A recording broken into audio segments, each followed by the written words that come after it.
muito especial do nosso grupo espírita Francisco Xavier. Estamos mais uma vez aqui para dar continuidade ao nosso livro No Mundo Maior, pelo Espírito André Luiz, né? Na psicografia do nosso querido, amado Francisco Cândido Xavier. Hoje nós vamos dar início no capítulo 14, mas eu gosto de fazer uma lembrança, né? Lembrar os irmãos do assunto do capítulo passado, que foi da nossa querida Antonina. Antonina foi uma menina muito sofrida, uma mocinha que passou muito trabalho e que chegou a um ponto, né, da sua idade, da sua maturidade, que ela já não sentia prazer, né, em viver e estava pensando em se suicidar. Então ali ela teve a graça, né, meus amados, de ser acionada através do sono pela mãe falecida, né, desencarnada, e pelo um grande amigo do passado, um mentor já bem, né, adiantado, superior, vamos dizer assim, né, que conversaram bastante e através dessa atitude ela mudou completamente, ela acordou pela manhã com outros pensamentos, né, agradecendo a Deus por tudo ter passado, né, se sentindo mais alegre, mais feliz e valorizando, né, os sobrinhos, filhos da irmã, que estavam ali junto com ela. Então foi uma história bem linda, né? Então, essa história do capítulo 3 é Psicose Afetiva, é o título. Hoje nós vamos iniciar o 14º com a medida salvadora. Então vamos ouvir, né? Vamos ler aqui o que André Luiz nos conta nessa parte. É um capítulo também muito interessante. Havíamos terminado a ativa colaboração num elevado ambiente consagrado à prece, quando certo companheiro se abeirou de nós, reclamando o concurso do assistente num caso particular. Calderaro, de certo, conheceria os pormenores da situação, porque entre ambos logo estabeleceu curioso diálogo. Infelizmente, dizia o informante, nosso Antídio não sobreleva a situação, permanece em derrocada quase total. Vinculou-se de novo a perigosos elementos da sombra e voltou aos desacertos noturnos com grave prejuízo para o nosso trabalho socorrista. Não lhe valeram as melhores da quinzena passada? Indagou fraternalmente o orientador.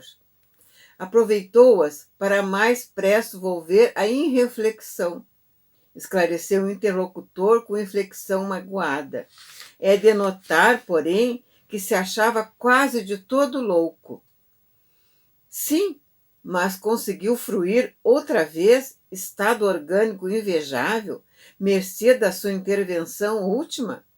Logo, porém, que se viu fortalecido, tornou desbragadamente aos acólicos.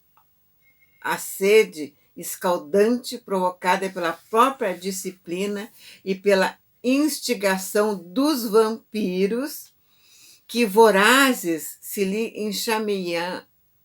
enxameiam a roda. Inverteu-lhe o sistema nervoso, a organização perispirídica, semi-liberta do corpo, denso pelos perniciosos processos da embriaguez. Povoa-lhe a mente de atroz pesadelos agravados pela atuação das entidades perversas que o seguem passo a passo. Impressionante, né, meus amados? O que o alcoolismo, né, leva uma criatura. Aqui nessa questão, instigação dos vampiros, entidades, né, que vampirizam ele, inclusive acionando ele para beber cada vez mais. E é por aí que acontecem esses casos, né? Quando uma pessoa chega a um ponto de não conseguir mais se controlar. Porque o alcoolismo, como outras drogas também malignas, elas atraem essas entidades. E elas, através das criaturinhas, né, que têm esses vícios, elas se alimentam. E aí provoca. Tanto que é tão difícil, a gente sabe disso, né? As criaturas deixarem esses tipos de vício, até do cigarro, né? Porque a gente sabe que eles também fumam com a gente, se a gente é fumante. Então, eles ficam ali provocando a situação, cuidando no momento propício de fazer com que a gente use essas drogas para que eles possam se alimentar. O vampirismo é incrível, né? Vamos aqui continuar para ver. Estará em casa essa hora? Inquiriu o calderário com interesse. Não, disse o outro, abatido. Deixei-o ainda agora num centro menos digno, onde a situação do nosso doente tornou a características lamentáveis. O instrutor estudou o caso em silêncio durante alguns instantes e considerou. Poderíamos providenciar, contudo, se da outra vez consistiu o socorro em restituí-lo ao equilíbrio orgânico possível, no momento há que agir em contrário. Convém ministrar-lhe provisória e mais acentuada desarmonia ao corpo. Neste, como em outros processos difíceis, a enfermidade retifica sempre. Olha só, não é a primeira vez que ele é socorrido. E aqui eles estão combinando, né, um mal físico da saúde para haver, né, como ele disse assim, convém provisória e mais acentuada desarmonia do corpo, que é para fazer com que a álcool, né, atinja certos orgânicos para que ele, né, fique doente, né? E ainda disse, nesse como em outros processos difíceis, a enfermidade retifica sempre. Então vejam bem, né? Quantos males vêm para o bem. Que as pessoas acham que é mal, né? Que uma doença, às vezes, é o fim, né, de tudo, né? As pessoas... Porque a pessoa se preocupa sempre com o efeito da doença. Ela não busca a causa da doença, né? E muitas vezes é a retificação para o espírito. Está aqui bem claro, né? Um grande ensinamento através dessa atitude desses irmãos, né? Esses irmãos que são grandiosos nas suas tarefas. Vamos continuar, que está bem interessante. E contemplando o benfeitor do necessitado, distante, interrogou: de acordo? Perfeitamente, redarguiu ele sem hesitação. O meu amigo é especialista em assistência e eu lhe acato as determinações. O que nos interessa é a saúde efetiva do infeliz irmão que se entregou em defesa aos reclames do vício. Vejam só, o seu mentor, né, foi em busca de ajuda para efetuar, né, um trabalho espiritual nessa criaturinha, né, que está jogada ao vício, né? Muito interessante essa parte. A gente nunca está desamparado, né? Até nas horas assim mais infelizes da nossa vida, que a gente acha que está sozinho, né, que não tem ninguém por nós, está aí numa causa dessa, né? Num vício, eles estão tentando recuperar ainda de repente para ele ter noção nessa encarnação, né? Veja, e esses processos são assim mesmo. Talvez o arrependimento ainda dê tempo aqui encarnado para refazer o que ele destruiu fisicamente, como a gente faz muitas vezes, né? A gente depois vai se arrependendo e, quiçá, consigamos, né, que esse arrependimento faça com que a gente ainda refaça a nossa caminhada, para depois, mais adiante, não ser tão dolorosa, né? Vamos lá. Rumamos para o local em que deveríamos acudir o amigo extraviado.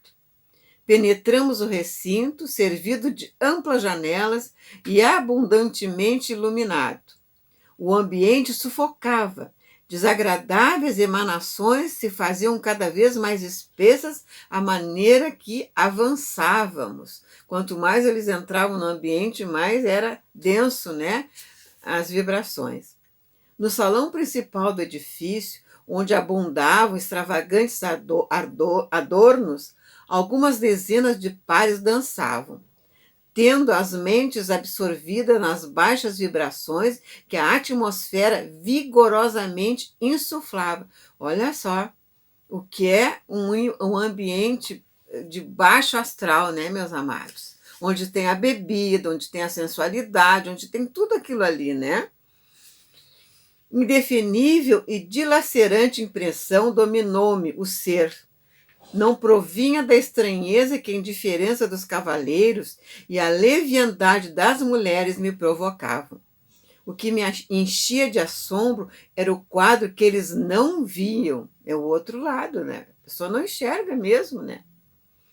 A multidão de entidades conturbadas e viciosas que ali se movia era enorme.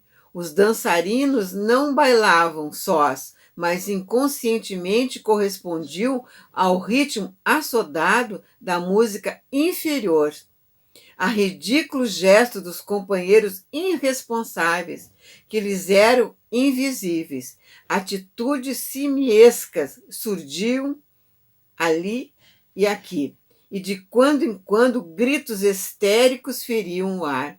Olha o que faz esse ambiente, hein? Calderaro não se deteve. Mostrava-se habituado à cena, mas não conseguindo sofrear a estupefação que se assenhorara de mim, solicitei-lhe uma interminência perguntando: meu amigo, que vemos? Criaturas alegres cercadas de seres tão inconscientes e perversos? Pois será crime dançar? Buscar alegria constituirá falta grave? Perguntou André, né? O orientador escutou pacientemente as indagações ingênuas que me escapavam dos lábios, ditadas pelo espanto que me assomara repentinamente, e esclareceu. Que perguntas, André! O ato de dançar pode ser tão edificante como o ato de orar, pois a alegria legítima é sublime herança de Deus. Aqui, porém, o quadro é diverso. O bailado e o prazer nessa casa significam um declarado retorno aos estados primitivos do ser, com inudíveis agravantes da viciação dos sentidos. Observamos nesse recinto homens e mulheres dotados de alto raciocínio, mas assumindo atitudes de que muitos símios talvez pejazessem. Todavia, esteja longe demais qualquer recriminação. Lastimemo-los simplesmente. São transfugas sociais e, na maioria, rebeldes à disciplina instituída pelos desígnios superiores para os seus trilhos terrestres. Muitos deles são profundamente infelizes, precisando de nossa ajuda e compaixão. Procuram afogar no vinho ou nos prazeres certas noções de responsabilidades que não logram esquecer. Fracos perante a luta, mas dignos de piedade pelos remorsos e atribulações que os devoram, merecem amparados fraternalmente. Merecem amparados fraternalmente. Imagina, né? Até nesse ambiente as criaturas são amparadas, são observadas, né?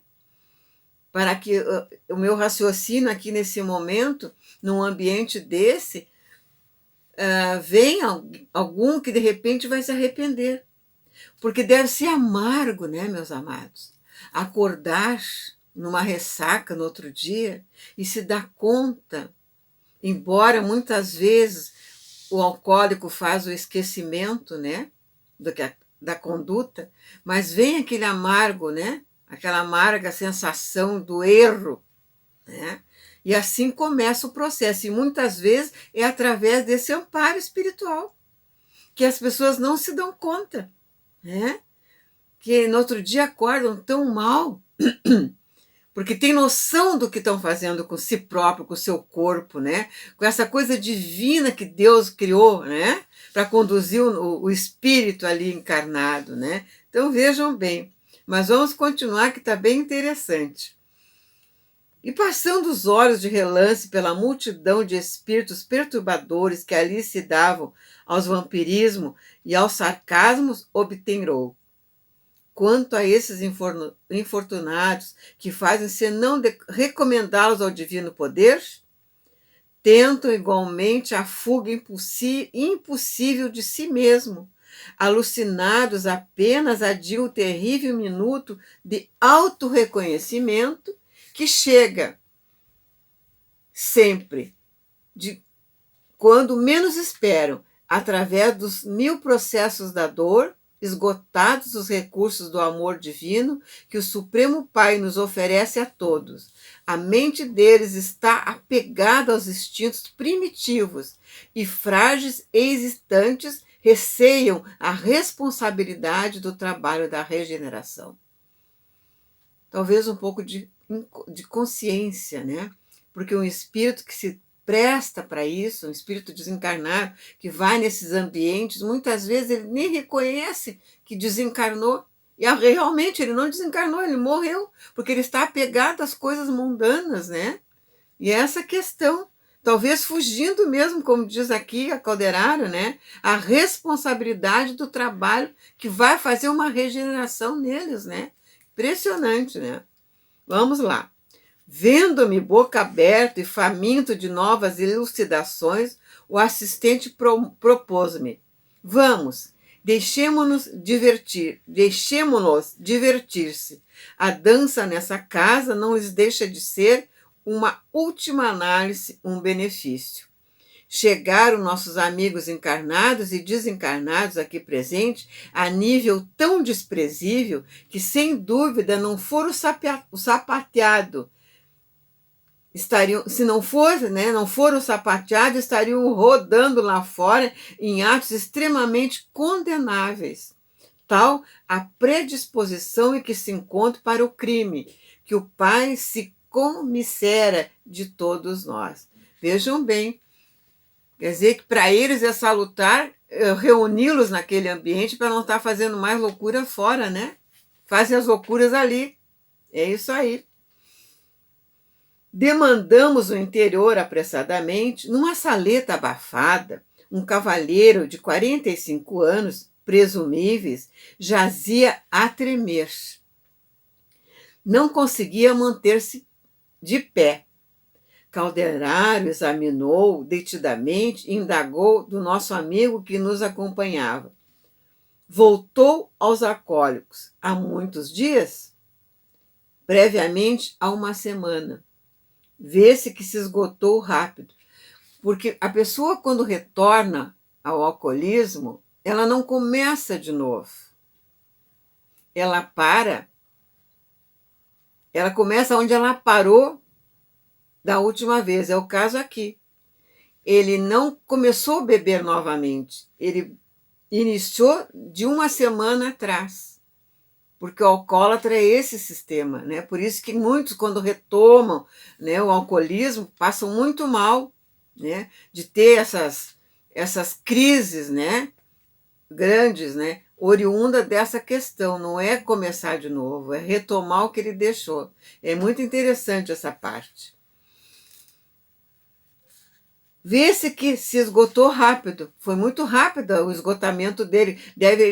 Não deve ter tomado muito para ficar nesse estado, exatamente por o acúmulo, né, do álcool no seu perispírito. É esse o processo, né? Enquanto encetava a aplicação de fluidos magnéticos, o orientador aconselhou-me notar os característicos do quadro dantesco sob nossos olhos. Antídio, doente e desventurado, a despeito das condições precárias, reclamava um copinho, sempre mais um copinho, que um rapaz de serviço trazia obediente. Trazia-lhe os membros, denunciando-lhe o abatimento.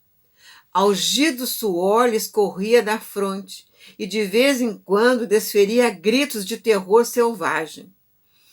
Em derredor, 4 entidades embrutecidas submetiam-no aos seus desejos, empolgavam-lhe a organização fisiológica alternadamente uma a uma, revezando-se para experimentar a absorção das emanações alcoólicas, no que sentiam singular prazer. Apossavam-se particularmente da estrada gástrica, inalando a bebida, volatizando-se da cardio ao piloto. Olha só, já entrando na parte gástrica, né? A penetração da emanação fluídica. Interessante isso, né? Muito interessante. O infortunado Antídio trazia o estômago atestado de líquido e a cabeça turva de vapores. Semi-desligado do organismo denso pela atuação anestesiante do tóxico, passou a identificar-se mais intimamente com as entidades que o perseguiam. Claro, meus amados, o processo esse é de perispírito para perispírito, né? Ele ingerindo o álcool está afetando, né, a parte orgânica do perispírito. E através dessa parte, que atua a parte do estômago, eles fazem esse trabalho, esse vampirismo é assim.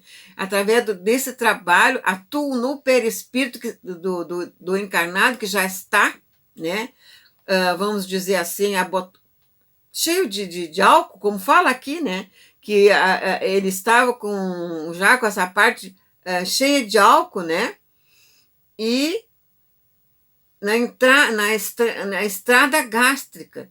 E até ali eles atuavam por causa disso, onde acumulava, né, a bebida. Porque as emanações volatizar-se, né, é fluídica. Né? E olha como é forte isso, né, meus amados?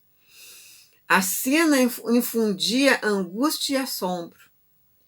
Estaríamos diante de um homem embriagado ou de uma taça viva, cujo conteúdo sorviam gênios satânicos do vício? Olha a pergunta do André. Pelo registro daquelas 4 entidades que estavam ali absorvendo tudo aquilo, né? O infortunado Antídio trazia o estômago atestado do líquido e a cabeça turva de vapores. Eu estou repetindo aqui para a gente ter esse entendimento, né? Olha só, o estômago atestado de líquido e a cabeça, né, já girando, né? Imagina.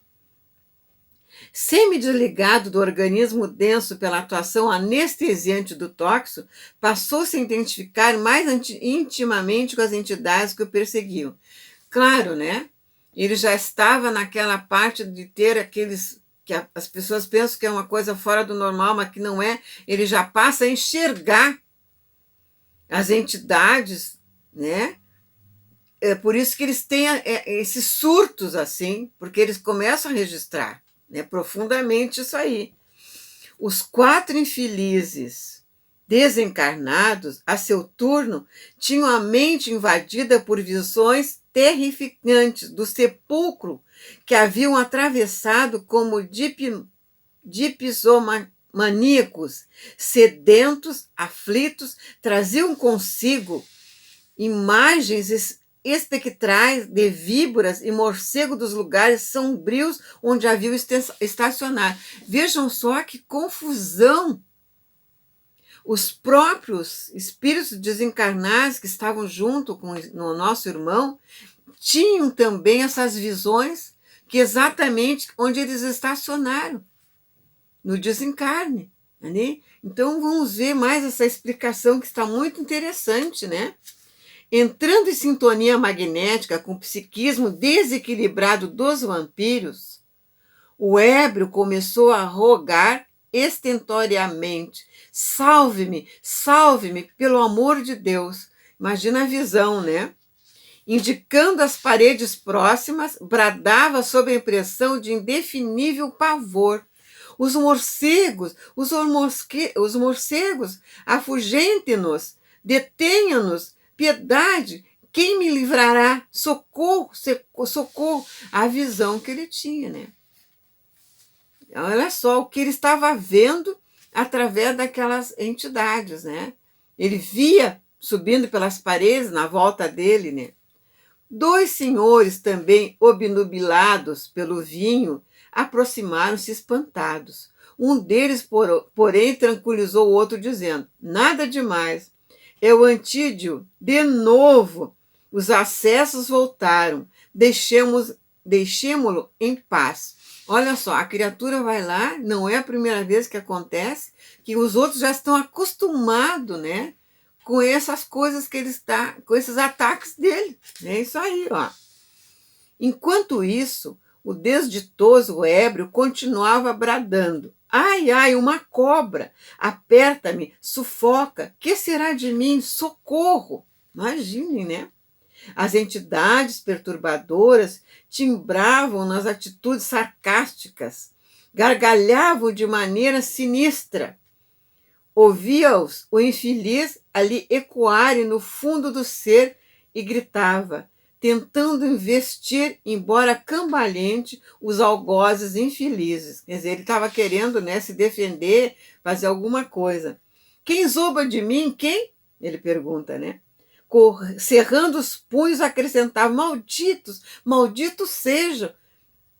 É muito triste, né, meus amados? É muito triste.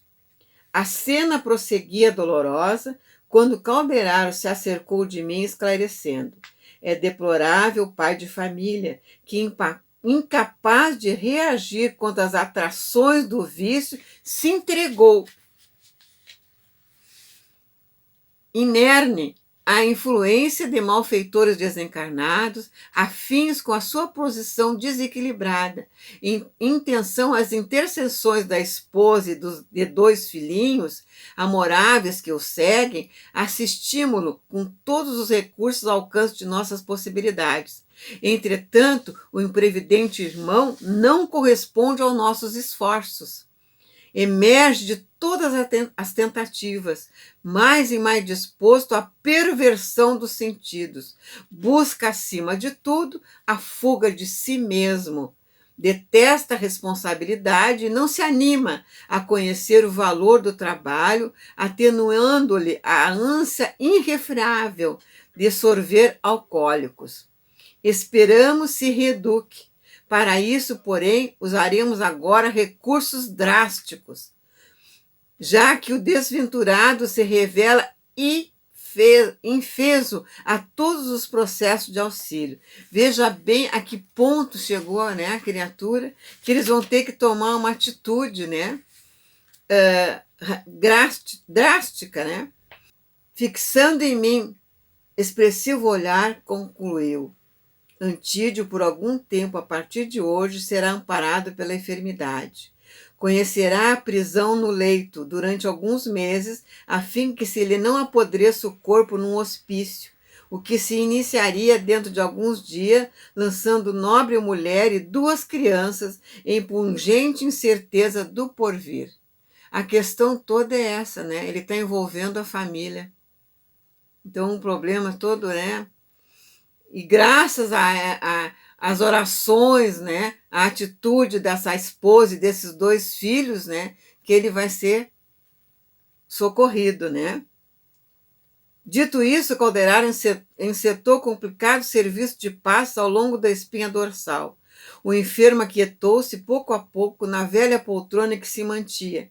O assistente passou a aplicar eflúvios luminosos sobre o coração durante vários minutos. Notei que essas emissões se concentraram gradativamente no órgão central, que em certo instante acusou parada súbita. Olha! Antídio parecia prestes a desencarnar quando o orientador lhe restituiu as energias e movimentação rápida, premido pelo fenômeno circulatório que lhe valeu tremendo choque. O desditoso amigo pôs-se a pedir auxílio em altos brados. Havia tamanha inflexão de dor na voz lamentosa que grande número de pessoas se aproximaram penalizadas. Um piedoso cavalheiro tomou-lhe o pulso, verificou a desordem do coração e, presto, requisitou um carro de assistência pública. Em breves momentos, Antídio era transportado em maca de hospital para receber socorro urgente, seguido de perto pelo solícito benfeitor espiritual. Com toda a força espiritual, né? Retirando-se em minha companhia, Calderaro acrescentou tristonho: o infortunado amigo será portador de uma nevrose cardíaca por 2 a 3 meses aproximadamente. Debalde usará a valeriana e outras substâncias medicamentosas. Em vão apelará a raros anestésicos e desintoxicantes. No curso de algumas semanas, conhecerá intraduzível mal-estar, de modo a estabelecer a harmonia do cosmo psíquico. Experimentará indizível angústia, subter-se-á a medicações e regimes que lhe diminuirão a tendência de esquecer as obrigações sagradas da hora e lhe acordarão os sentimentos, devagarinho, para a nobreza do ato de viver. Notando-me a estranheza, o assistente concluiu: que fazer, meu amigo? As mesmas forças divinas que concede ao homem a brisa cariciosa, infringe-lhe a tempestade devastadora, uma e outra, porém são elementos indispensáveis à glória da vida. Eu resolvi ler todo esse capítulo 14 porque ele é curto, né? Então, meus amados, uma grande lição. Lição essa que fica marcada no nosso coração ao apelo, né, que as pessoas da família fazem, né, numa criatura que é viciada. Imagine as mães, né, dessas criaturinhas que se embriagam, as mães das criaturas que usam drogas, que os filhos ainda estão em casa, né? E que Deus, né, possam abençoá-las. Mas eu agradeço por esse momento, pela força que esses irmãos estão dando, vocês, amigos, estão dando ao nosso canal. Continue acessando os nossos programas. Continue visitando o nosso site, continue fazendo as inscrições, divulgando, curtindo. Deus lhes pague. Até a próxima. Um grande abraço. Deus conosco sempre. Que assim seja.